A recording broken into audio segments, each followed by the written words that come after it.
A vida da nobreza no século XXI. O castelo de Reda, em Westfália, tem sido o lar da família Bethlen-Tecklenburg há mais de 6 séculos. Quando você pesquisa sobre a história da Renânia do Norte-Westfália, você sempre acaba se deparando com o nome da minha família e com sua longa tradição. Não é como os políticos que trabalham por um tempo e depois se aposentam. A princesa tem uma tia famosa, Rosamunde Pilcher. O casal de príncipes. Na dúvida, use Sua Alteza. Suas Altezas, caso eles estejam juntos. A nobreza busca o equilíbrio. Todos se portam com respeito quando falam da nobreza. Essa família de nome ilustre é dona de 5 castelos. Seus títulos são Príncipe e Princesa de Bethlen-Tecklenburg, Conde e Condessa de Tecklenburg e Limburg, Senhores de Reda, Wevelgem, Hoya, Alpen e Helpenstein, e delegados hereditários de colônia.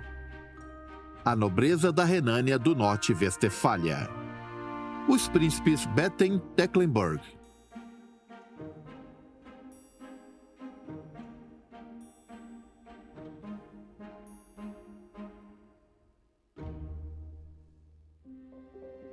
Foi aqui que começou a história dos Bethlen-Tecklenburg, em Hohenlimburg, próximo a Hagen, na Baixa Idade Média dentro do Sacro Império Romano Germânico. Tudo começou com um assassinato, mais precisamente o assassinato do arcebispo Engelbert de Colônia pelo conde Frederick de Isenberg, em 1225. Foi um acontecimento impactante, pois o arcebispo era o regente imperial. O imperador havia ido a Jerusalém em uma cruzada e designou o arcebispo como o guardião do seu filho e como regente. É por isso que esse crime foi equivalente ao assassinato de um imperador.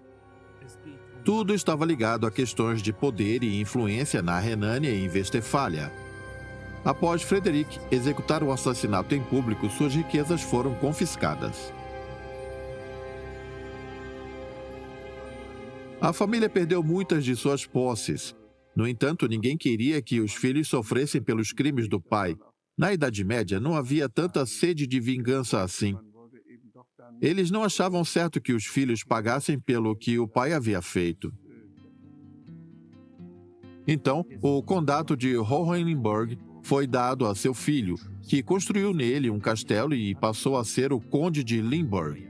Com o passar dos séculos, a propriedade foi sendo transmitida a seus herdeiros.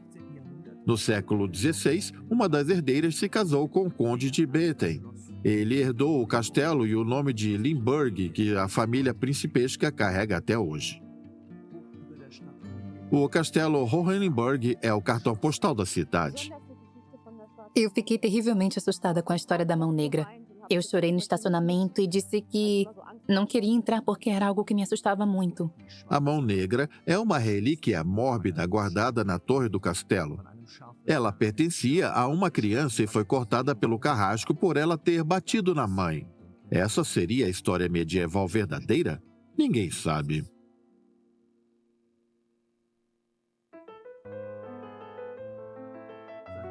Já faz 50 anos que nenhum membro da família Bethlen-Tecklenburg reside no castelo. Atualmente, ele é usado como museu, anfiteatro, cartório e restaurante. Já faz alguns anos que o castelo está novamente sob a administração dos príncipes, que agora estão responsáveis pelo seu marketing, um trabalho que tem respaldo histórico. Ele foi importante na Guerra dos 30 Anos e continua de pé até hoje. O fato mais impressionante sobre o castelo de Hohenlimburg é que ele foi o epicentro de todos os conflitos que ocorreram na região até o início da Segunda Guerra Mundial, como a Guerra dos 7 Anos e a Guerra da Colônia. O castelo de Hohenlimburg tem sido disputado desde a Idade Média, porém ele nunca foi conquistado.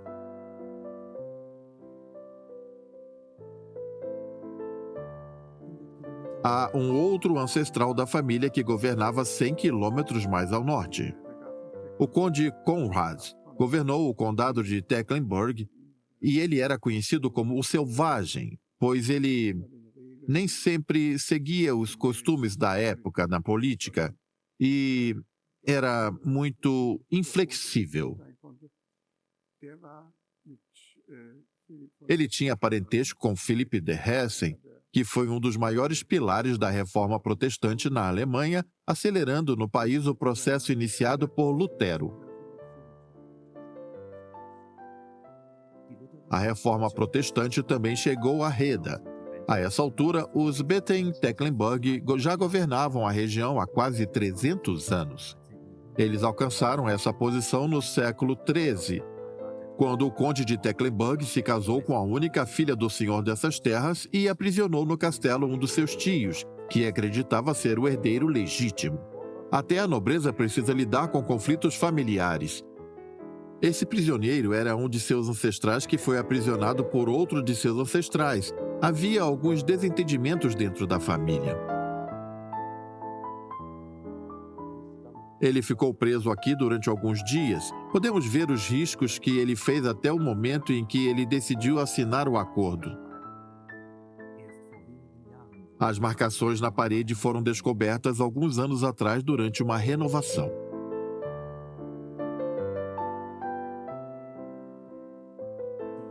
A religião tem sido algo que teve grande influência na vida da família desde a época do conde Arnold II. Ele foi o neto do conde Selvagem, estudou teologia e direito e mudou os rumos da família e da nação. Era o costume no final do século XVI que os príncipes enviassem seus filhos para estudar em Heidelberg, Basel ou Strasbourg, para que lá eles fossem educados na religião reformada e também aprendessem sobre os princípios da fé reformada, para que posteriormente disseminassem em suas regiões essa religião que ficou conhecida como calvinismo.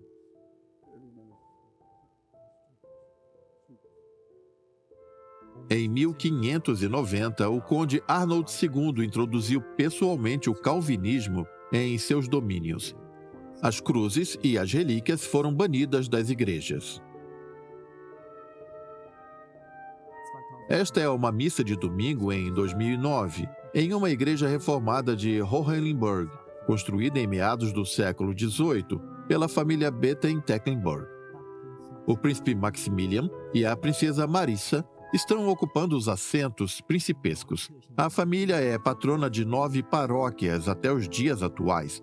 Eles são oficialmente chamados de os Senhores da Igreja. Eles foram os responsáveis pelas reformas e renovações das igrejas até 1948. Hoje, eles ainda possuem direito de voto para decidir os ocupantes dos cargos paroquiais.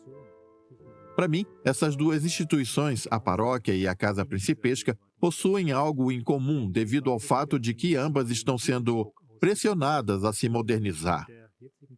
Em outras palavras, tanto esta pequena igreja reformada em Hohenlimburg quanto a casa principesca de Bethlen-Tecklenburg precisam explicar ao povo por que eles ainda precisam existir. Hoje, a paróquia é financiada em grande parte pelos aluguéis dos imóveis doados para a igreja pelo antigo conde em 1750. Segundo Max Weber, a reforma protestante deu origem ao capitalismo. Essa era a forma como eles pensavam na época, e por isso se traduzia em suas ações. Isso significa dizer que as atividades econômicas dos súditos e também da própria família são extremamente importantes. A família Bethlen-Tecklenburg tirava o sustento de suas propriedades. Até 1808, eles ainda recolhiam impostos dos seus súditos. O planejamento familiar também tinha um papel econômico importante. É claro que a história da família Bethlen é extremamente complicada. Tivemos incontáveis casamentos que fizeram com que os domínios da família se expandissem cada vez mais. O casamento é, na realidade, uma ótima forma de se adquirir novos territórios.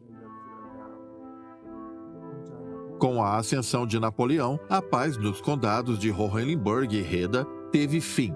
Após serem inicialmente ocupados pela França, eles acabaram por perder sua independência com a queda do imperador francês. Após isso, os Bethlen-Tecklenburg se tornaram súditos do rei da Prússia. Foi uma situação incômoda para eles, porém eles foram recompensados com a oportunidade de poderem secularizar os monastérios e tomar para si os seus bens. Os monastérios de Hessenbrock e Charolles foram fechados. Os Bethlen-Tecklenburg agora tinham centenas de fazendas, vários castelos e uma enorme fortuna.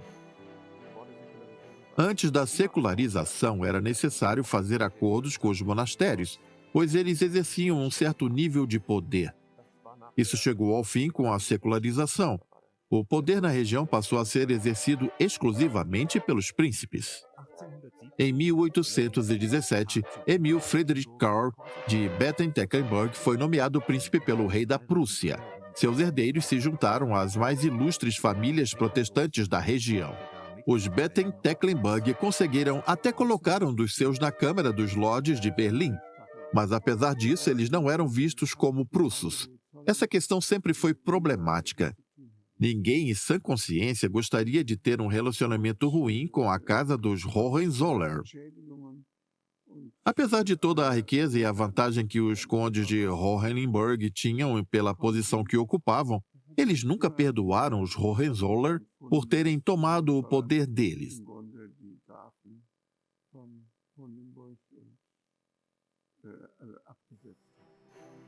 Independente disso, eles tinham uma enorme influência junto ao Kaiser. Foi graças a eles que Reda ganhou uma ferrovia ligando a cidade a Minden e Colônia em 1887. A ferrovia originalmente passaria por Pedenburg e Lippstadt, que são cidades maiores, porém meu ancestral interviu dizendo: a ferrovia precisa passar por aqui para que Reda e Gutenschloss possam se desenvolver economicamente, e o projeto foi alterado. A ferrovia trouxe prosperidade econômica. O príncipe Gustav, bisavô do príncipe governante atual, era visto como um aristocrata moderno. Em 1902, ele financiou a renovação de uma pequena sinagoga nos arredores do Parque do Palácio com seu próprio dinheiro. Durante os sábados, o Parque do Castelo era reservado para a utilização exclusiva da comunidade judaica. Meu bisavô também costumava ir à sinagoga usando cartola para assistir às missas. Os Hussardos Imperiais, a guarda de elite de Berlim. Após a morte prematura do pai, Adolf, o avô príncipe Maximilian, tornou-se o quarto príncipe governante de Bethlen-Tecklenburg. Em 1914, ele foi para a Primeira Guerra Mundial como tenente dos Hussardos. Ele foi feito prisioneiro pela Rússia em 1917 e presenciou a Revolução Russa e todo o caos que ela desencadeou. Ele conseguiu de alguma forma uma passagem de trem e pôde então viajar com um certo conforto de volta para a Alemanha. O príncipe encontrou um país diferente ao retornar. O Kaiser havia abdicado e a Constituição de Weimar havia abolido todos os privilégios da nobreza. Os títulos foram reduzidos a apenas um nome do meio. A Alemanha era agora uma república, algo que a casa dos Bethlen-Tecklenburg repudiava. O avô do príncipe se juntou à cooperativa da nobreza alemã, um grupo de aristocratas que se opunham à democracia e aos partidos políticos e queriam restaurar a monarquia. Ele estava entre os aristocratas que se aproximavam dos nacionalistas socialistas após 1918. Ele se juntou ao partido nazista apenas mais tarde, em 1933. Pois era algo que entrava em conflito com os seus princípios como chefe de família e como príncipe. Ele não queria ser comparado a pessoas comuns. No início da década de 30, o príncipe Adolf se tornou o diretor da cooperativa da nobreza. O príncipe Adolf de Bethlen-Tecklenburg casou-se com Amália Schomburg de Waldenburg, uma princesa da nobreza da Saxônia. O príncipe era um cineasta amador e documentou de maneira excepcionalmente moderna a feliz e tranquila vida privada de sua família. Em seu lar, o castelo de Reda quase não se via as repercussões da política. É quase como se fossem duas pessoas em uma. Meu sogro era uma pessoa adorável. Porém, o lado amoroso e o antipático estavam sempre muito próximas. É algo estranho, mas eu acredito que o mesmo acontece com a maior parte das figuras históricas. Quando alguém conhecia meu sogro, ele era uma pessoa absolutamente encantadora. É assim que eu o descreveria. Ele costumava me trazer flores e eu já o vi chorar quando ele viu 2 cachorros morrerem. Os filhos do casal tiveram uma infância afastada e protegida dos conflitos políticos. Não se podia viajar muito naquela época e eles estavam cientes de seu status e que os colocava acima das outras pessoas da cidade. A princesa Gustava, o príncipe Nicolaus e o príncipe herdeiro Moritz Casimir desfrutaram de uma infância tranquila. Nós fechávamos os grandes portões de ferro do castelo todas as noites. Eles eram impenetráveis. No inverno, nós costumávamos patinar no lago congelado.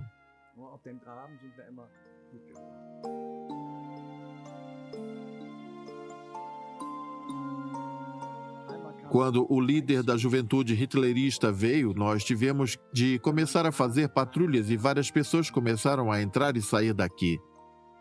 Era assim que era na juventude hitlerista. Nós também marchávamos até a cidade de Wern. Creio que era porque, naquele tempo, os regimentos precisavam marchar em formação até o combate. Eles já não faziam isso na guerra, porém ainda praticavam. No exército da Prússia Oriental, nós também treinávamos essas besteiras. O príncipe Adolf não filmava apenas sua família. Ele também documentou a construção e a inauguração da rodovia A2, próximo ao castelo. Foi assim que a política ficou mais próxima de Reda. Após o início da Segunda Guerra Mundial, Hitler posicionou tropas no castelo. A partir de meados da década de 30, o príncipe foi um membro do Partido Nazista. Eu acredito que, levando em conta o posicionamento social e cultural do príncipe, ele deveria ter repudiado certas atitudes e ideologias do partido. Mas essas qualidades não foram o bastante para impedir que alguém como o príncipe, independente de todo o seu treinamento, educação e status, se juntasse a eles. Alguém que deveria ter plena consciência do que estava fazendo. Nada disso impediu que ele fizesse acordos com o partido tão cedo e tão abertamente. A comunidade aristocrática, acompanhando o príncipe, jurou lealdade ao regime. Ele esperava persuadir Hitler a desenvolver a nobreza alemã, seus antigos direitos, mas não obteve êxito. Mesmo assim, ele enviou a Hitler um telegrama condenando o atentado de Stauffenberg em 1944. A mudança de pensamento de Bethlen teve início em 1918, talvez até antes, começando com ideologias de extrema-direita e continuando com o antissemitismo, o uso da violência como solução, o rearmamento, a guerra de vingança e culminando com a aliança com os nazistas. Por que ele voltaria atrás em 1944? O príncipe permaneceu do lado dos nazistas até o fim da guerra em 1945. É claro que nos arrependemos de termos nos aproximado tanto dos nazistas. Ele era originalmente um conservador que acabou indo para o lado dos nacionais-socialistas.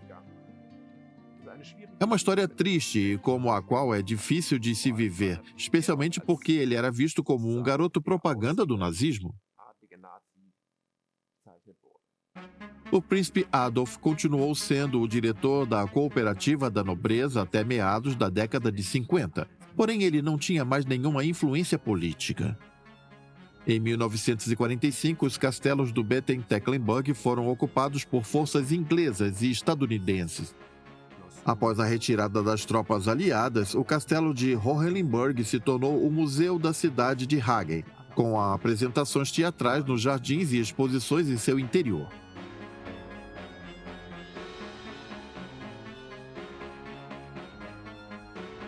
O príncipe Adolf passou a alugar os monastérios de Clarholz e Hesenbrock e outros imóveis associados à comunidade e a indivíduos.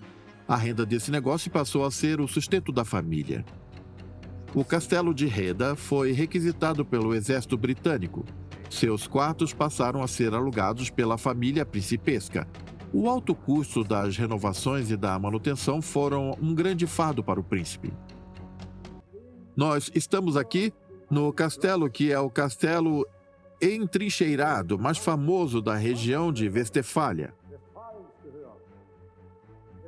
A família principesca deixou de viver aqui há cerca de 20 anos, pois ele passou a ter outra utilidade. Atualmente, ele abriga uma escola para surdos. O príncipe não pôde mais voltar a morar no castelo de Reda. O castelo ficou no passado, disse ele após a guerra. Ele morreu em um acidente de carro em 1967. Seu filho mais velho, o príncipe Moritz Casimir, assumiu seu lugar. Seria horrível ser o herdeiro. Isso foi o que eu disse para minha mãe logo após meu pai morrer. Graças a Deus, meu irmão era o herdeiro. E ele se saiu muito bem. Moritz Casimir é o pai do atual príncipe governante Maximilian. Em meados dos anos 50, ele conheceu sua futura esposa em uma festa na casa de um parente. Quando eu estava visitando minha mãe, eu não estava com vontade de sair. Eu só queria paz e tranquilidade.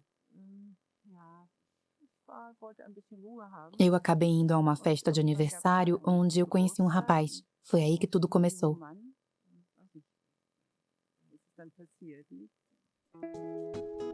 Tudo aconteceu na África. Moritz Casimir estava visitando alguns parentes e Sissi von Hardenberg estava visitando sua mãe. Na década de 20, os pais de Sissi, o conde e a condessa de Hardenberg, compravam uma fazenda na África do Sul. Foi aí que se iniciou uma vida de aventura. Depois de se tornar princesa, Sissi e seus filhos visitaram a África inúmeras vezes. Até hoje eu sinto uma atração por aquele lugar. Os horizontes, as montanhas, tudo. Minha mãe viveu lá por 65 anos e se tornou uma figura lendária na África, ao menos em um raio de 200 quilômetros de onde ela morava. Tanto para os brancos quanto para os negros, ela foi uma grande figura materna. De volta à Alemanha, a condessa Sissi aceitou o convite para ir ao palácio de Bosfeld, o novo lar dos Betten-Tecklenburg, desde o fim da guerra a alguns quilômetros de Reda. E eu estava novamente em uma residência dos Berthen. Os cães deles eram adoráveis. Meu sogro ficou feliz por eu ter gostado deles, pois ele também os adorava. Na casa deles havia uma mesa enorme com inúmeros bolos. Em um determinado momento, eu parei em frente àquela casa e pensei, eu adoraria viver neste lugar. Era um desejo puro e simples. Logo, ela estaria vivendo lá. Em 1958, o príncipe Moritz Casimir e a princesa Sissi se casaram na capela do castelo de Reda. Porém, eles não viveram em Reda nessa época. O castelo estava sendo alugado. Durante muitos anos, a editora Bertelsmann, na cidade vizinha Gütersloh, usou o castelo como seu centro de distribuição. O jardim havia se tornado um parque municipal. A princesa trabalhava como guia do castelo. Estas aqui são os últimos exemplares de casas de campo de enxaimel que temos aqui. É triste ver que elas estão sumindo da região. Nós lutamos bastante. Não lutamos necessariamente ao lado de um ou outro partido, mas em prol de uma causa. No princípio, eu fui apoiada pelos jovens socialistas. Havia 18 deles. Eles eram bem aguerridos e nós costumávamos participar de debates.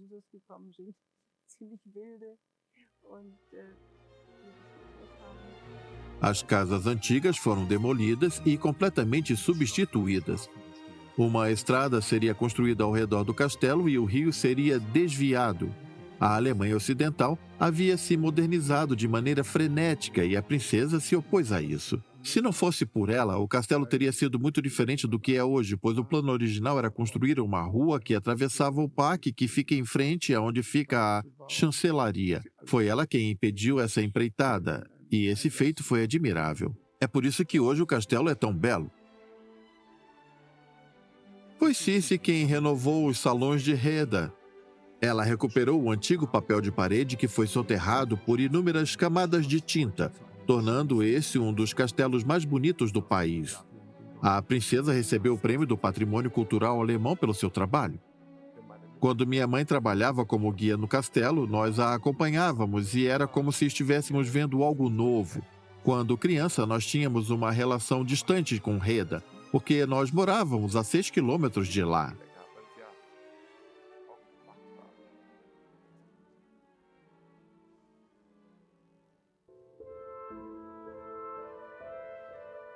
Eles viveram no Palácio de Bosfeld até 1988. Os filhos do príncipe Moritz e da princesa Sissi foram criados lá. O príncipe é quem administrava essa propriedade. Seus filhos frequentavam uma escola primária aqui. Eles queriam ter uma vida normal, porém isso não foi tão fácil assim. Eu sempre fui muito seletivo com as minhas amizades quando criança. Eu sempre tive um amigo do qual eu gostava muito, enquanto eu era bastante cauteloso com todos os outros.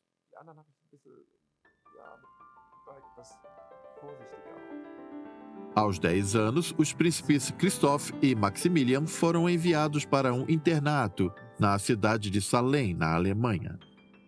O diretor era um amigo da família.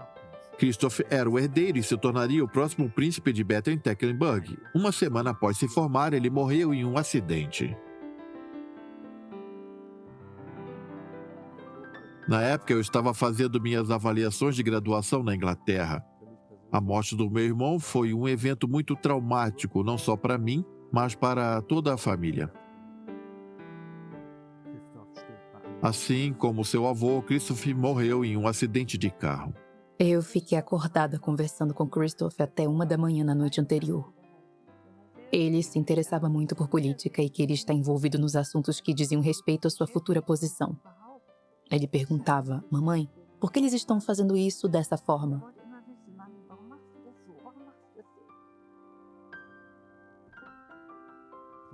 O príncipe Christoph adorava atuar. Ele amava viajar e tinha muitos planos. Ele fez o intercâmbio para a Índia, viajou para a Sicília e visitou a África com a minha mãe. Ele preencheu sua vida com coisas interessantes. Ele viveu uma vida plena. Pode parecer estranho quando eu digo isso, mas Christoph era uma pessoa maravilhosa. E aquele foi o momento dele de partir. É assim que eu enxergo isso, filosoficamente, religiosamente ou da forma como você preferir chamar. Christoph se preparou a vida toda para se tornar o príncipe governante. Porém, foi seu irmão mais novo que teve de assumir esse cargo. Isso gerou um medo que se dissipou somente com o passar do tempo. Demorou até que eu me desse conta de que eu precisaria assumir uma posição que era destinada a ele. Longe de casa, o príncipe Maximilian ainda tinha tempo para se adaptar ao papel de senhor do castelo de Reda. Na Inglaterra, ninguém sabia que eu era príncipe herdeiro, o que permitiu que eu ficasse mais tranquilo.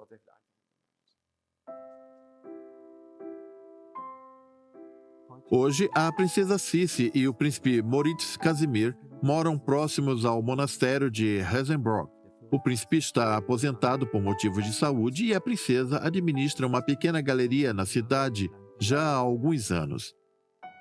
Ela realiza regularmente exibições com artistas importantes. O príncipe Nikolaus, irmão de Moritz Casimir, também vive e trabalha aqui há anos. Ele é um famoso artista surrealista e morou em Roma por quase 40 anos. É uma vida tranquila, da forma como ele e o irmão sempre amaram. Nós somos os Benten e esse é o costume dos Benten. Nós não saímos muito e gostamos de ficar sozinhos. Ficar recluso é bastante agradável. O príncipe Maximilian graduou-se na Inglaterra e foi estudar em uma universidade renomada. Lá ele se sentiu em casa. Se as circunstâncias fossem outras, talvez ele nunca tivesse voltado. O Max estudou em uma das escolas internas mais exigentes, o Colégio Winchester, que superava até o Colégio Eton. Após isso, ele foi para Cambridge, o sonho de todo inglês. É incomum ver um estrangeiro alcançando esse feito. Ele alcançou uma posição de destaque. Ele não apenas estava bem integrado ao país, como também teve muito sucesso no sistema inglês mesmo sendo estrangeiro. Isso é algo realmente incomum.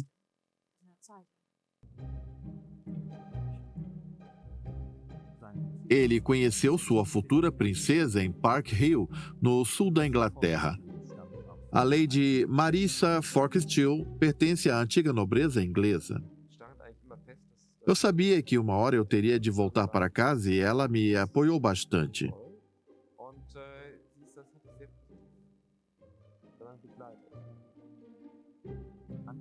A Lady passou a ocupar um lugar ao lado do príncipe.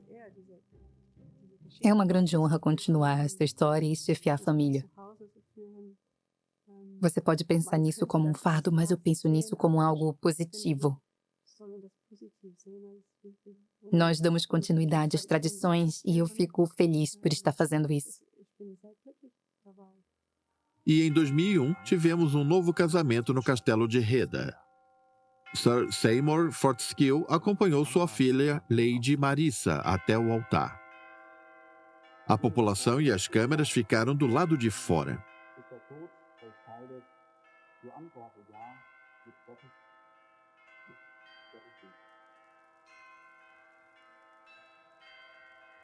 Os cidadãos de Rheda deram boas-vindas aos seus novos príncipes. O príncipe e sua esposa tinham um ambicioso plano de transformar novamente o castelo no centro da cidade. O casal estava pronto para fazer do lar ancestral dos príncipes de Batten-Tecklenburg seu lar. Ela precisa ser a esposa do príncipe, tem que se esforçar, tem que administrar o castelo, os jardins e todos os eventos que são realizados ali. Uma tarefa árdua.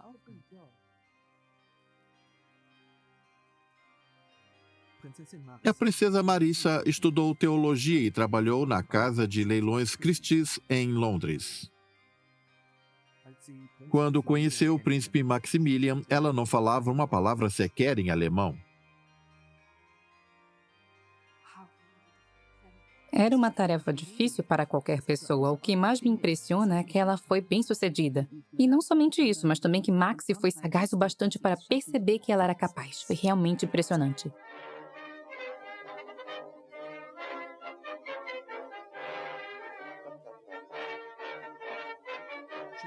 Este é o Festival de Tiro de Rheda. O clube de tiro existe há mais de 175 anos. Os príncipes, bem como todos os seus ancestrais desde a fundação do clube, fazem parte dele. O clube também faz parte da vida cotidiana. Na nossa região, há empresas muito prósperas. Nós conseguimos prosperar assim como elas porque somos amparados por nossa longa história. A Westfália é assim porque ela tem um conhecimento enorme sobre seu passado e sua tradição. O distrito de Guntersloh mudou drasticamente após a guerra. Com suas 20.000 empresas, ele se tornou um grande polo econômico da Renânia do Norte-Westfália. A Bertelsmann é uma empresa que mais se destaca. Ela é uma das maiores editoras do mundo, tendo um faturamento na casa dos bilhões.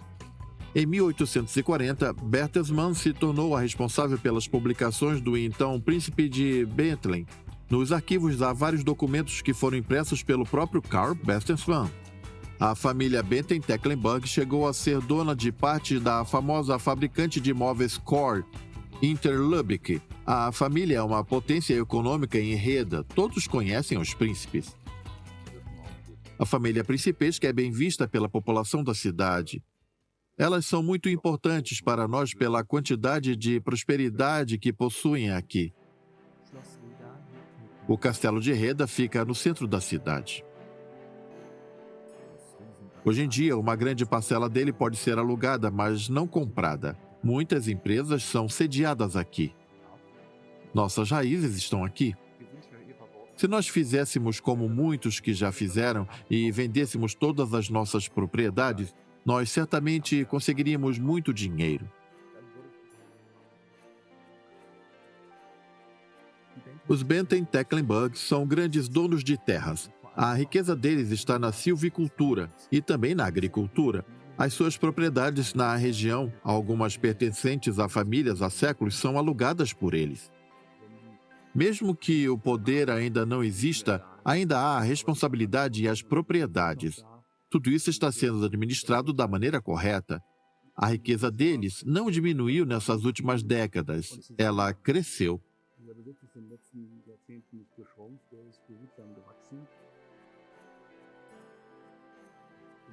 O príncipe não vive a vida dos sonhos que se imagina que um príncipe tenha.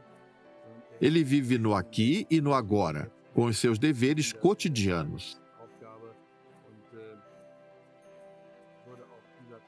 Ele não seria capaz de fazer seu trabalho se estivesse constantemente distraído com o fato de ser um príncipe. O príncipe descreve a si mesmo como um empresário. Ele quer transformar o castelo novamente em um centro cultural e espiritual da região. O distrito de Gütersloh é conhecido como uma região com uma economia forte. Porém, nós veremos outros fatores ganhando a importância no distrito e a casa principesca é um desses fatores. O príncipe e a princesa são um fator benéfico. Como patrono da igreja e presidente da Cruz Vermelha, o príncipe tem realizado trabalho voluntário. Quando o hospital local estava prestes a fechar, a família foi às ruas protestar.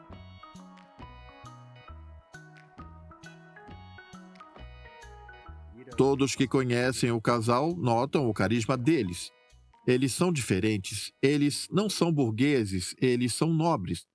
Mas não em um sentido negativo. Eles não são arrogantes, nem snobs, pelo contrário. Eles se esforçam muito na missão de serem participativos e de manter a família de braços abertos. O festival anual de jardinagem que ocorre no Castelo de Reda é chamado de Primavera no Parque. Essa feira e os programas culturais e esportivos associados a ela existem desde 2003. A ideia do festival veio da terra natal da princesa Marissa, a Inglaterra. A tia de Marissa, a renomada autora Rosamund Pilcher, ajuda na promoção desse evento. No jardim há uma rosa que foi nomeada em homenagem a ela.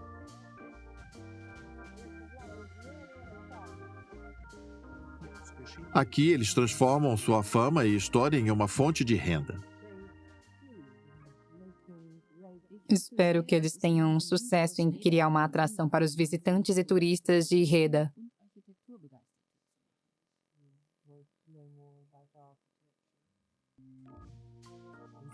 Os fãs de Rosamund Pilcher chegam ao castelo aos montes.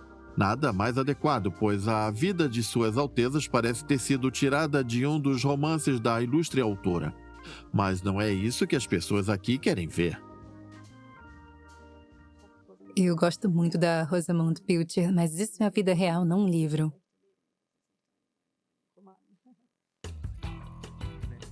É uma vida real e também uma de muitos privilégios. O casal ainda é dono da fazenda na África do Sul. Eles não planejam vender seu lar no continente. Ao menos uma vez por ano eles viajam para lá com os filhos por algumas semanas.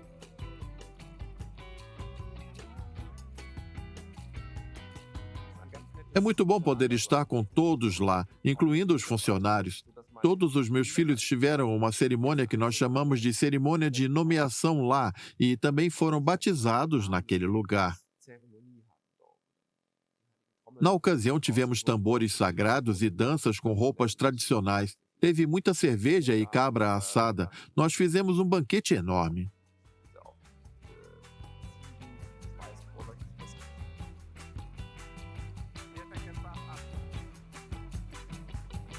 O príncipe Moritz é o filho mais velho de Maximilian e Marissa, e ele tem mais duas irmãs. Além dos inúmeros títulos de nobreza que ele terá futuramente, ele também poderá acrescentar Magagen a eles. Esse é o nome africano que ele recebeu na sua cerimônia de nomeação. Todos nós temos nomes africanos. O meu é Gugela. O que ele significa? Não sei.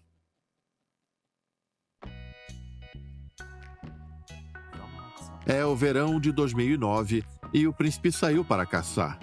Para ele, essas são férias perto de casa. Essa é uma de suas grandes paixões. Gaspar Gertenrich trabalha para a família desde 1961. Ele conhece tudo sobre a família principesca. A primeira coisa que me perguntam é como é. Eu digo que é normal. Isso é tudo. Sempre conversei normalmente com todos, fosse o príncipe Adolf, como o príncipe Casimir ou com o príncipe e a princesa atuais. É dia de festa no castelo de Reda, o aniversário de 40 anos do príncipe. Mais de 300 pessoas foram convidadas para um concerto dentre dignatários da região, amigos da nobreza e parentes de toda a Europa. Além de uma celebração, esta também é uma reunião de negócios. Aqui, preservar a tradição e divulgar as atrações locais se tornaram uma coisa só. O castelo e seus empregados estão vestidos para a ocasião. As pessoas acham isso estranho e dizem, por que você está fazendo isso? Mas elas não entendem que tudo isso é real. É como se eu vivesse em dois mundos.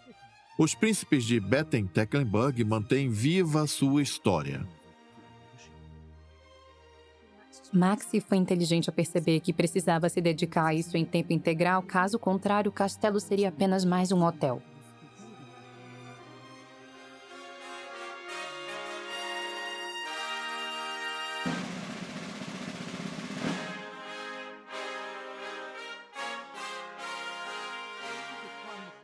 É maravilhoso ver que a história está lá para as pessoas que querem aprender sobre ela.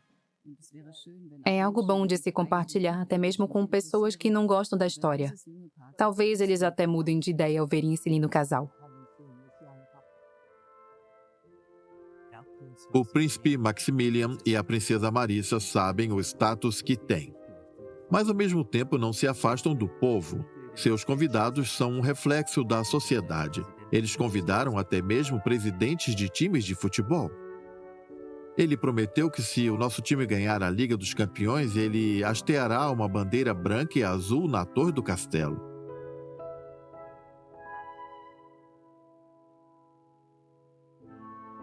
A casa de Baden-Tecklenburg atingiu um equilíbrio perfeito entre a tradição e a modernidade. Os visitantes sentiram como se tivessem voltado no tempo. Talvez parte do sucesso seja devido a isso. A tradição não pode parar. O filho mais velho já tem 11 anos e está ansioso para fazer sua parte. Em breve, Maximilian e Marissa se tornarão os príncipes governantes. No castelo deles, todos serão bem-vindos, tanto a população comum quanto a nobreza. É muito importante para nós contar com o envolvimento de todos e que todos se sintam confortáveis nesse espaço. Eu atingi essa meta em partes, porém ainda resta muito a ser feito. A família Baden-Tecklenburg, uma dinastia da Renânia do Norte-Westfália, com um futuro promissor.